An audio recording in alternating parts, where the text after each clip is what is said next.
Am găsit case gratuite în Noua Zeelandă, dragi prieteni, priviți câte sunt. Eu am spus că este cel mai delicios lucru care l-am mâncat în viața lui. După aia era să moară, în convulsii. File la 65, 55, avem și mai ieftin. România a importat din Noua Zeelandă 3 milioane de oi. În 2004, un român și-a pierdut viața în timp ce escalada muntele, din păcate. Stăteam la pescuit ascuns să nu mă vadă păstrăvii și turmă întreagă de 20 de căprioare în viteză au venit cu cer. Poți să puști într-o noapte 100 de wallabies, de canguri micuți. Am găsit zăpadă, priviți saborii. Este locul perfect. Cheers, noroc! La gura sobei, între ghilimele. Salutare, prieteni, și bine v-am regăsit! Aceasta este partea a doua a vlogului cu ferma. Dacă l-ați urmărit pe primul, ați văzut, a ieșit foarte lung. Dacă nu, o să vă las linkul în descriere. Intrați acolo, văcuțele mănâncă. Haideți să vedem continuarea, cum decurg lucrurile aici la ferma lui Remus din Noua Zeelandă. La capătul pământului am ajuns, dragi prieteni. Un român care face o treabă extraordinară de nota 10. Un om de milioane. Este frig, bate vântul, plouă, cu toate acestea întrerup pentru câteva secunde vlogul pentru că vreau să vă vorbesc despre sponsorul de astăzi și anume Go to Ride Sharing. Eu am tot testat-o în ultima perioadă și, să fiu sincer, este printre puținele aplicații care fac îmbunătățiri constant. În fiecare lună apare câte ceva nou și sunt lucruri care chiar contează. De exemplu, au introdus recent o funcție foarte utilă pentru cei ce trimit colete sau vor să economisească pe drum, și anume notificările automate în funcție de zona ta, așa că dacă aveți aplicația instalată, vă rog să faceți actualizare, iar dacă nu, trebuie să descărcați chiar acum. Poate vă întrebați ce înseamnă asta. Ei bine, primiți direct în aplicație alerte doar cursele care vă interesează, fără să pierdeți timp cu căutări inutile. Iar în cazul în care vrei să faci bani, fie că te întorci dintr-o cursă din străinătate sau te deplasezi între orașe, îți poți publica traseul și împărți costurile cu alți pasageri. Este legal, fără comisioane și poate fi chiar profitabil. Aplicația are și o secțiune separată pentru companiile de transport și șoferii autorizați. Nu ne oprim aici, că tot vorbeam de îmbunătățiri. Pentru cei ce fac transferuri de la aeroport, aplicația a introdus Fly Radar 24, prin care poți urmări zborul pasagerului tău în timp real. O funcție SOS pentru urgențe, suport live. O altă funcție nouă, asta înseamnă că poți discuta în timp real cu șoferii sau utilizatorii aplicației, așa că o să vă las linkurile în descriere, pentru că aplicația este disponibilă atât pentru iOS cât și pentru Android. Așa că am să vă rog să intrați chiar acum pentru a o descărca. Eu zic că este foarte utilă. Le mulțumesc oamenilor pentru că au ales să sponsorizeze și acest vlog, iar noi ne întoarcem la ale noastre. Înainte să plecăm la drum, facem antrenamentul de dimineață. Durează undeva la 2 ore. Mâncare la văcuțe.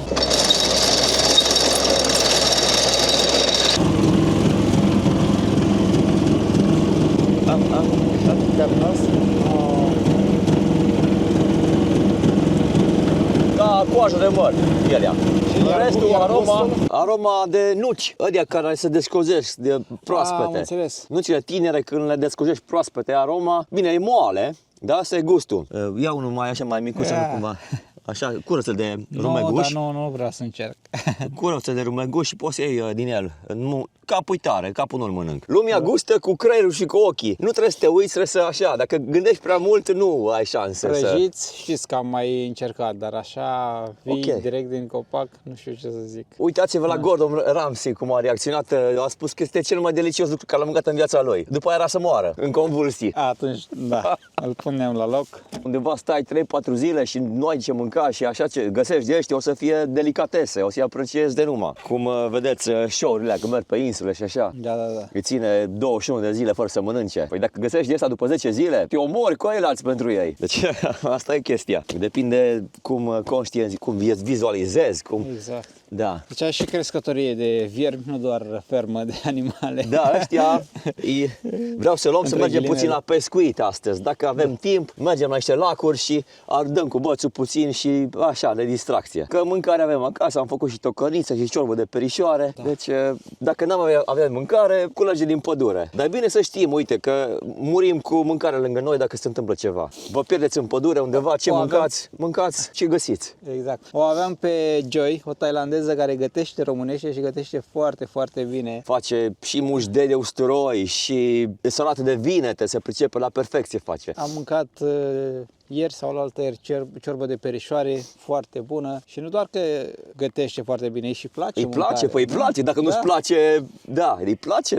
de foame, și ne ajutăm unul pe altul. Gătești ea, gătesc eu, nu-i ceva de forțat, de corvoadă. Am văzut că înțelege cât de cât și limba română, unele cuvinte le înțelege, reușește să... Da, fără școală, fără nimic, numai ce am învățat în familie. No. Eu am făcut școala de ani de zile cu tailandeza, mă pricep mai bine ca ea. Vorbești sau doar înțelegi și reușești să vorbești? Vorbesc, înțeleg, ceea ce mi-e foarte greu cu scrisul. Acolo și mie mi se pare foarte greu. Ui, no, hai să mă luăm niște virmișori și pe merem la pescuit. Da, cam așa o să înceapă al doilea sau al treilea vlog cu Remus.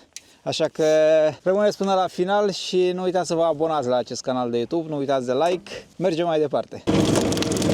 Aia care sunt prea uscați, nu au. Le place un pic cu umeziada. Dacă e prea uscat, nu le place. Au fost anul trecut, anul ăsta gata. Uite-l aici. Mare. Uite aici ce namilă. Altă preconcepție românească, că făina de carii de lemn, da? Îți face diarie. Când eram copil, ziceam, îi punem la profesor în pahar, nu știu ce, în apă sau în ceai sau mâncare. Nu face diarie. Păi atâtea bușteni am spart de ăștia pentru viermi. Și praful ăsta intră, îl simți când intră, pinasc, e praf, de așa. Și n-ai avut probleme? Nici o diarie nu faci, nici vorbă. Alte probleme gastrointestinale cu faci diarie, nu de la viermi, nu. Da, cu toate acestea, încă nu mai convins să încerc.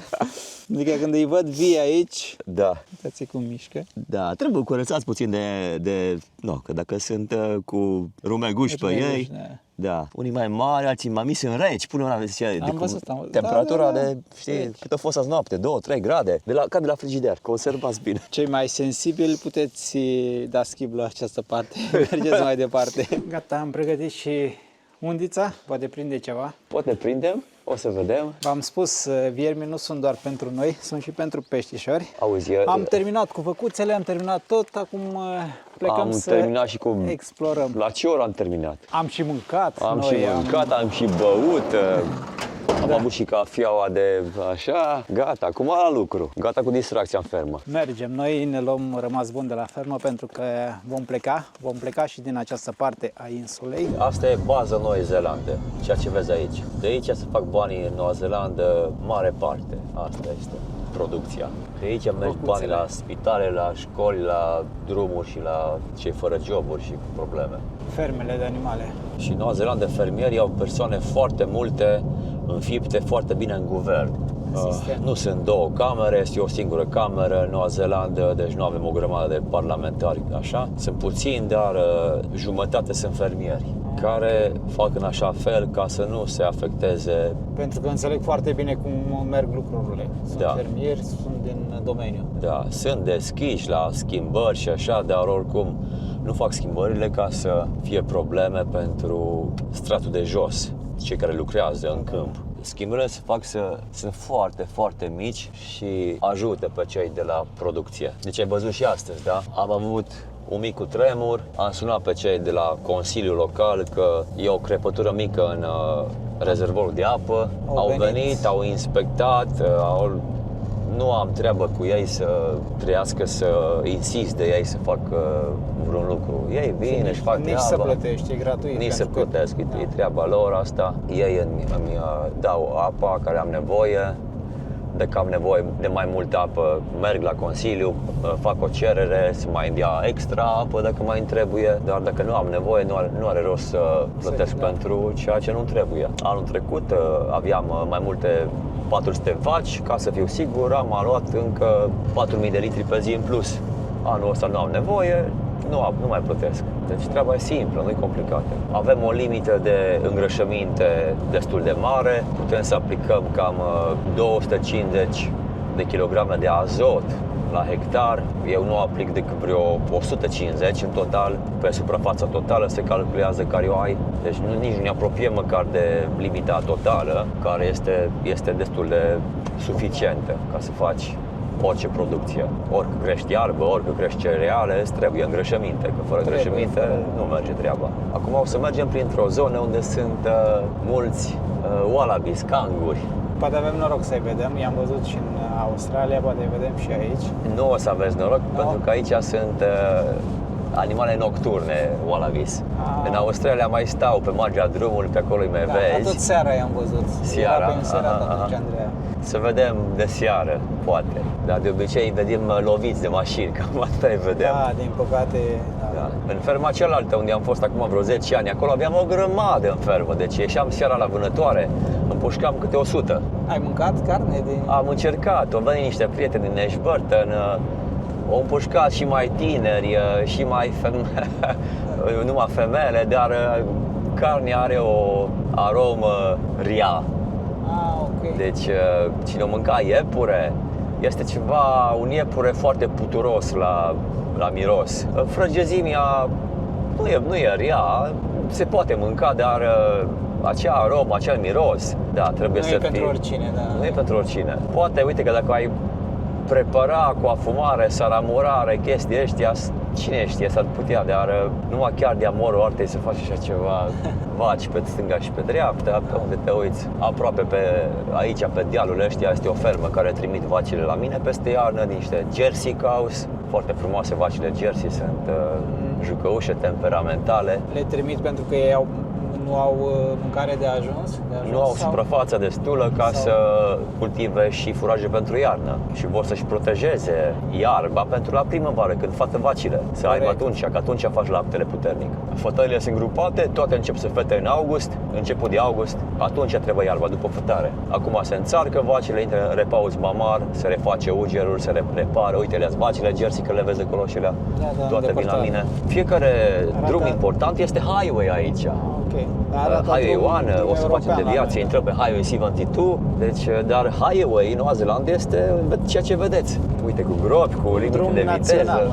În România, da. Deci nu avem autostrăzi în Noua Zeelandă, nici măcar una serioasă. Ceea ce este în jurul orașului, ați văzut, 10-15 km, e o centură. Cel puțin în insula de sud, la Auckland, acolo, în jurul orașului mare, acolo, nu. Și aici e Makikiki, fabrică de cartofi prăjiți, al unui fermier care produce cartofii și taică s-o de fabrică. Garajul local, aici, de reparații și vinde benzină. După primul război mondial, s-au împărțit mare parte din pământul din zonă pe cei care s-au fost la război, s-au întors, au avut dreptul să-și cumpere, să lease de la stat suprafețe enorme. Cine vroia, îi dădea.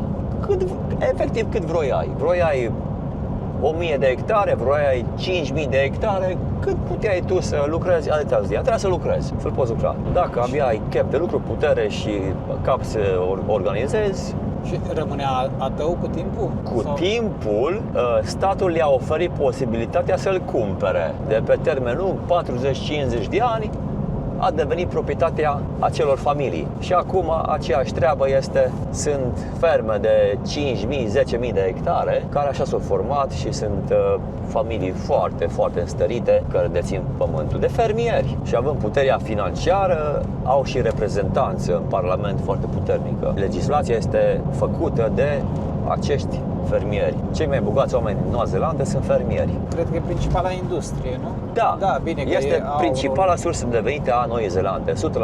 Pescuitul nu e important? Pentru că suntem înconjurați de ocean. Nu se axează pe chestia asta, să exporte, mă refer, pentru export. Nu, pescuitul acoperă consumul intern.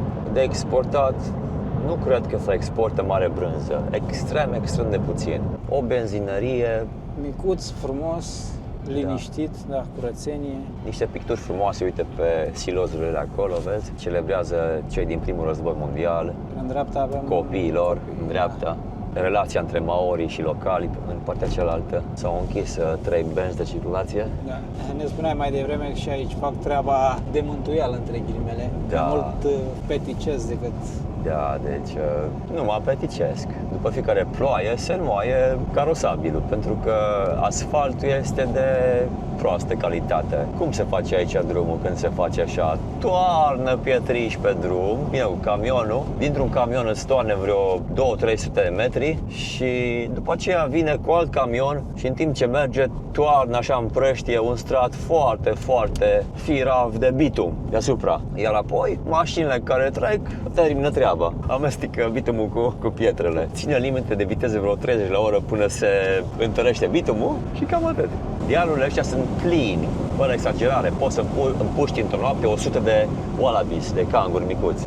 Așa de mulți. Dacă mergi cu piciorul la pas, așa, pe coclaul cu o lanternă puternică, îi vezi peste tot, cum am văzut noi posumii. Din păcate, pentru canguri nu este nicio recompensă financiară dacă îi împuști. Odată pe an este o competiție de împușcat canguri și sunt premii pentru cel mai mare mascul, cea mai mare femelă și cei mai mulți împușcați într-o noapte, bineînțeles, în 24 de ore. Și competiția se termină exact la mine în sat, în St. Andrews, în camping ground, acolo vin cu toții cu împușcaturile. Aici, dacă ne uităm cu atenție pe marginea drumului, avem șanse mari să vedem canguri morți, pentru că este luni și s-ar putea să nu fi dat astura să curețe drumul. După duminică, câteodată se mai îmbolnăvesc și prelungesc weekendul oamenii de la drumuri și poduri. Se îmbolnăvesc între ghilimele. Da, se dau de bătuți, se dau îmbolnăviți și din 2 zile libere își fac 3-4 de obicei. De vreo 5 ani de zile, în insula de sud s-a făcut în așa fel ca bicicletele să nu mai meargă pe drumuri. Păi și ce fac oamenii? Pe unde? Au făcut rute alternative. E pe partea cealaltă. Da, deci mergi sute de kilometri pe o potecă mică făcută lângă drum. Dacă vrei să te plimbi pe jos cu câinii, e în regulă. Dacă ești pe bicicletă, trebuie să dai prioritate la pietoni. Trebuie să ai grijă să i-au mutat de aici, Da. i-au dus pe partea aia. Da, vin străini și cu biciclete pedalează și au fost accidente multe și o atras extraordinar mult. A devenit o industrie de turism să închiriezi biciclete și să duci pe oameni cu microbuzul până la un punct, ei să pedaleze 50-100 km, fiecare cum poate, le dai un lunch, un breakfast pe traseu dacă trebuie. Sunt locuri cu coffee shop, cu așa, prin boscheți și e foarte frumos, le place. Aproape în fiecare vară se uscă tot unde nu e apă. Eu îmi cresc furaj de cu primăvara îmi las furaj mult pentru vară, chiar dacă secetă e iarba de 1,5 de metru. Se usucă, nicio problemă, dar e acolo. În loc să o fac fân, să mă coste, să fac fân sau siloz, o las să stea pe pământ, în picioare și o mănânc așa uscată, direct. Ne spuneai că în medie o fermă de vaci aici are în jur de 800 de capete, nu? Da. Iar ca număr de angajați? În jur de 6 angajați, o cifră de afaceri între 3 și 4 milioane de obicei pe an. Da. Și fiecare fermă este bună pentru că dă de lucru la electricieni, reparatori, la sudori. La persoane care nu lucrează zi de zi în fermă. Exact, nu lucrează zi de zi în fermă, dar o dată pe lună ai nevoie de una, de alta și apelezi Cum spuneai și tu, ai nevoie de cei care vin să-ți împacheteze furajele care... Da, să-mi semene, cumpăr sămânță, apelez la unul altul. Mult mai puțin ca fermele de vaci, că ei au cam alte cerințe. Irigațiile, uite, peste tot, irigațiile sunt baza industriei laptelui. Fără irigații, fără iarbă verde, nu poți să ai industrie de lapte. Aici, pe zonă periculoasă, mai îngheață noaptea, iar mai sunt canguri câteodată sar ca proștii, noaptea în special, și râul care vine din Ghețari și l-am văzut ieri, râul, am trecut podul peste ele, ăsta e râul. Ăsta e numai un lăculeț aici, nu e râu mare, râul mai la 500 metri, lăculeț de irigație și ăsta suge din el să bage la ferme. Aici am fost la vânătoare foarte mult în zona asta, multe căprioare și cerbi și la pescuit. Stăteam la pescuit ascuns să nu mă vadă păstrăvii și turmă întreagă de 20 de căprioare în viteză au venit cu cerbi, cu căprioare. Tropuiau ca bizonii când au venit pe bolovan pe acolo pe râu.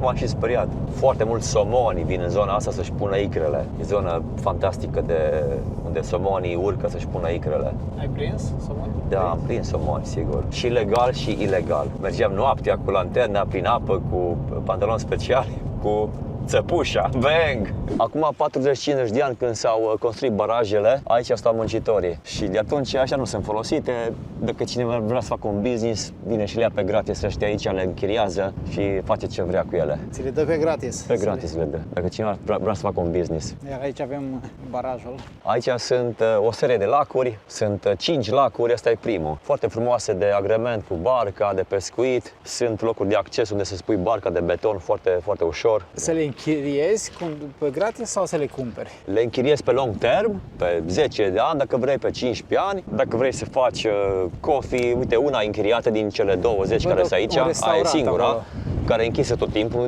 nu e deschisă. Da. Lumea a încercat, dar nu funcționează. Că nu e nimeni. Da. Ok, am înțeles. Am găsit case gratuite în Noua Zeelandă, dragi prieteni, priviți câte sunt. Puteți veni, le puteți lua și dezvolta o afacere, cafenea, un restaurant. Sunt abandonate. Ne spunea Remus mai devreme, au locuit muncitorii, oamenii care au lucrat la baraj, după care nimeni nu a mai avut nevoie de ele. Apa este curată. Singura problemă, foarte frig. Avem aici mâncărica. Poate prindem ceva. L-am lăsat pe Remus să pescuiască, eu am ieșit la explorat. Am găsit un traseu. Vremea este nu tocmai plăcută pentru drumeție, pentru că este foarte, foarte frig. Priviți cum se vede de aici. Extraordinar. Vă spuneam și mai devreme, un râu care formează mai multe lacuri, mai micuțe, mai mari. Acesta se varsă în lacul principal, aș putea să-i spun, cel mai colorat, mai albastru, unde este și barajul. Bine, nu ar fi foarte, foarte frig, dar vântul este puternic și amplifică totul. Cred că sunt undeva la 8-9 grade în acest moment. Este ok. Nu vreau să mă depărtez pentru că avem drum lung până ajungem în Christchurch. Mai avem vreo 2 ore să mai facem popasuri. Vreau să văd dacă a prins ceva. Slabe șanse, pentru că suntem pe fugă. Noi nu am venit la pescuit, dar ne încercăm norocul. Sau mai bine spus, Remus își încearcă norocul. O țară minunată până acum. Avem o săptămână de când explorăm, aproape o săptămână, nu chiar o săptămână, dar totul este foarte, foarte plăcut pentru noi. Nimic, nu? Fish are hiding. Se ascund. Se ascund. Mai încercăm. Asta este. Este și frig. Bate vântul. Și n-am izmene. Cel mai mare baraj de pământ din Noua Zeelandă, lacul Benmore. Un lac uriaș de aici. Duce 30 de kilometri, așa în formă de V. Aici suntem la bază. Motivul pentru care este frig în apropiere, vârfurile munților au zăpadă. Nu este nimeni în această zonă, doar noi. Vedeți cum se vede. Foarte multe oi. Peisajul este de vis. Avem mai multe anotimpuri. Lac, verdeață, teren arid, zăpadă.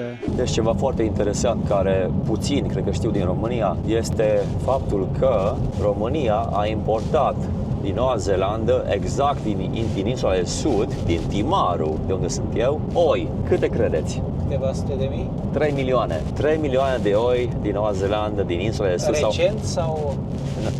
Între 78 și 85. Am înțeles. S-a încercat ameliorarea rasei țurcane cu oi de aici, din Noua Zeelandă, și acum rasa țurcană, dacă are niște treburi foarte bune, este pentru că s-au folosit și genetica din Noua Zeelandă, sângele de aici. România a plătit la schimb cu utilaje agricole, tractoare, au făcut în românii explorări geologice în Noua Zeelandă și au plătit nu cu bani, au plătit cu schimburi de industriale sau tehnologice. Au dat altceva la schimb. Da. Fermierii locali de oi, toți își amintesc că a fost o afacere foarte bună pentru ei. Prețurile au fost excepționale stabilite. S-au bucurat foarte mult când au avut ocazia să exporte masiv. Și un număr de 3 milioane este foarte mare și acum. De exemplu, în Noua Zeelandă, acum mai sunt 20 de milioane de oi. Te gândești, 3 milioane sunt mai mult de 10% din numărul de oi din toată Noua Zeelandă. Din România, tot atunci s-au adus în Noua Zeelandă căprioare și cerbi. Localnicii și vânătorii știu că The Red Deer, căprioara roșie de aici, are sânge românesc foarte mult. Din aceleași motive, că este rezistentă și este mare ca și de dimensiune, foarte apreciată. Au fost legături puternice în România și Noua Zeelandă, nu numai pe agricultură, și pe sport. Echipa de rugby a Noii Zeelande, foarte celebră, foarte puternică, nu mergea oriunde în turnee, se antreneze în turnee, dar a fost în România, a jucat 2 meciuri în România în 82. A fost turul sau 3 meciuri, nu mai țin minte, 2 sau 3 meciuri în România în 82 și după aceea a fost în Franța în turneu. România să joace cu Noua Zeelandă nu a fost o onoare, a fost o treabă care a fost apreciată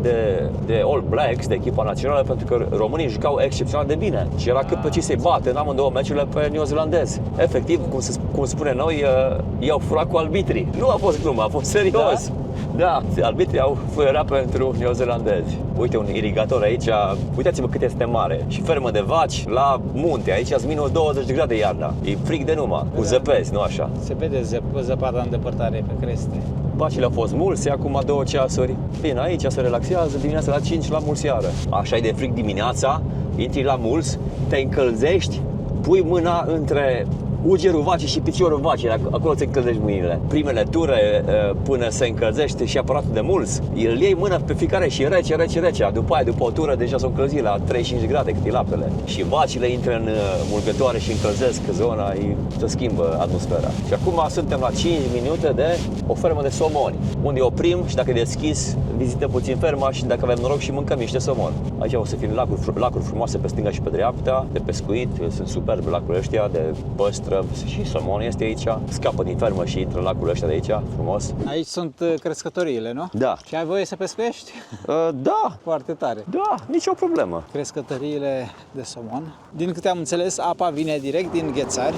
Acolo îi aud, îi văd cum sar de la depărtare. Nu știu dacă reușesc să-i prind și pe cameră. Remus și încearcă norocul. Poate. Aici sunt șanse mai mari pentru că e apa mai bună. $110 kilogramul. Arată bine, 110-50 de euro pe kilogram. Avem și file la 65, 55, avem și mai ieftin. Este condimentat, afumat. În partea de jos avem un restaurant plutitor. Hello, ce ați luat? Sushi? Arată frumos.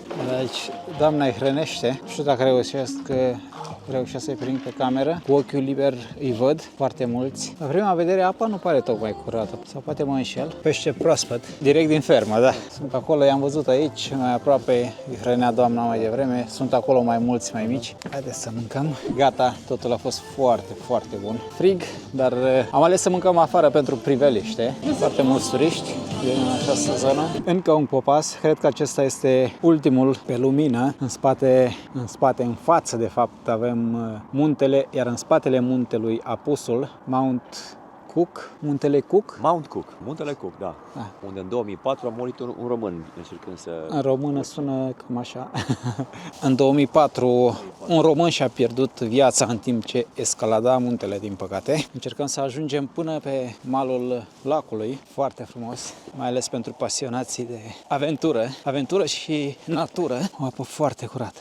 Ce frumos se văd munții, plin cu zăpadă. Din păcate lumina nu mai e tocmai bună, dar asta e. În Noua Zeelandă e cel mai frumos cer de observat noaptea. Cerul pare mult mai aproape ca în alte țări. Clar și mai aproape, da, din cauza, am înțeles. Poate din cauza că stratul de ozon e mai transparent. Mulți oameni vin din toate țările să vadă cerul și să uite la meteoriți, la planete, la tot felul de... Și într-adevăr e fantastic. Acum 20 de ani, nivelul apei era acolo sus. Acolo, serios? Da. Păi a scăzut foarte mult. Scade debitul. E paradoxal, da. Deci plouă mai mult, dar debitul care vine scade, deși lumea zice că se topesc ghețarii mai mult și așa, dar nivelurile scad la apă, știi? Și în fiecare an tot mai jos. Totuși e o diferență foarte mare. Foarte, sigur. De acolo până aici. Da, și o să vezi și lacul celălalt la fel, de mai sus. Și lacul uriașe. Apa vine direct din ghețari, de sus. Motiv pentru care este rece și nici vara, doar dacă ai noroc faci baie, nu? Nu. Nici vara. Nici vara, nu o să ai noroc niciodată. Și dacă vrei să faci baie, trebuie să mergi în altă țară. Aștepți vara cailor, dar aici nu faci baie. Te duci în Australia. Nu, da. Mai repede ajungi în Australia de 20 de ori decât să faci baie. Cu barca ajungi în Australia și faci baie. Mai repede decât să faci baie aici. Este așa pentru distracție. O zi în mijlocul iernii, în iulie, când vii și faci baie de o zi numai. Într-un fel baie, te arunci și ai ieșit. Și te îmbraci așa foarte fancy și distractiv și să bea bere, să bea vin fiert, să bea vodka, să bea whisky înainte să... Ca să prinzi curaj, să intri în apă. Altfel, cu un om normal, nu te pune degetul în apă și vezi cum este. Păi nu, că îmi dau seama. Îți cad unghiile. Numai că mă uit la tine mi-e frig. E înghețată, între ghilimele. E gheață. Gheață. Dar chiar că e gheață. Nice.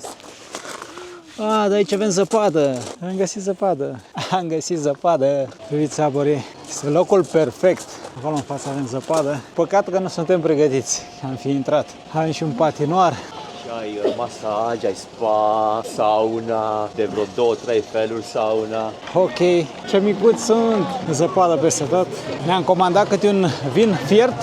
Până mă pregătește, vedem ce mai fac copiii. Partea cealaltă aveam pe cel mai mare. 8 euro un pahar cu vin, dar suntem într-un loc turistic, din câte îmi dau seama. Gata, vinul. Cheers, noroc. La gura sobei, între ghilimele. Da, De când am mai bună din fiert. it's very good. nice. Yeah, very good. Care scorțișoară? Da. De deasupra? Multă scorțișoară. Foarte bun. Gata, am ajuns și în oraș, cred că o să încheiem și vlogul. Vreau să-i mulțumesc lui Remus pentru tot. Gazda noastră, cred că am stat 3 zile la tine. O noapte, 2, 3. O noapte, 2, A trecut 3. repede. Da, un om extraordinar. O să vă las linkul în descriere dacă vreți să vedeți ce face. Intrați acolo, îi găsiți canalul de YouTube. Vreau să mulțumesc și lui Joy, Cu plăcere. cu plăcere. O bucătăreasă de nota 10 care gătește mâncare românească, o tailandeză care gătește mâncare românească, v-am spus și la început. Vă mulțumim pentru tot, păstrăm legătura și sper să ne vedem cu bine. Poate ne vedem în România. Nu You se știe. come În România? Poate. Poate. Poate. If not, in Thailand. Ok, Thank you so mulțumim. much. Ok, ciao, It was a ciao. pleasure and see you next time. Drum bun. Mulțumim. Bye bye. Vă mulțumesc foarte mult pentru că ați rămas până la final, pentru că ați urmărit și această serie. Nu uitați să vă lăsați părerile în comentarii, nu uitați de like, iar dacă încă nu v-ați abonat la acest canal de YouTube, vă rog să o faceți pentru că este gratis și mă ajută foarte mult. Până data viitoare, eu vă spun numai bine.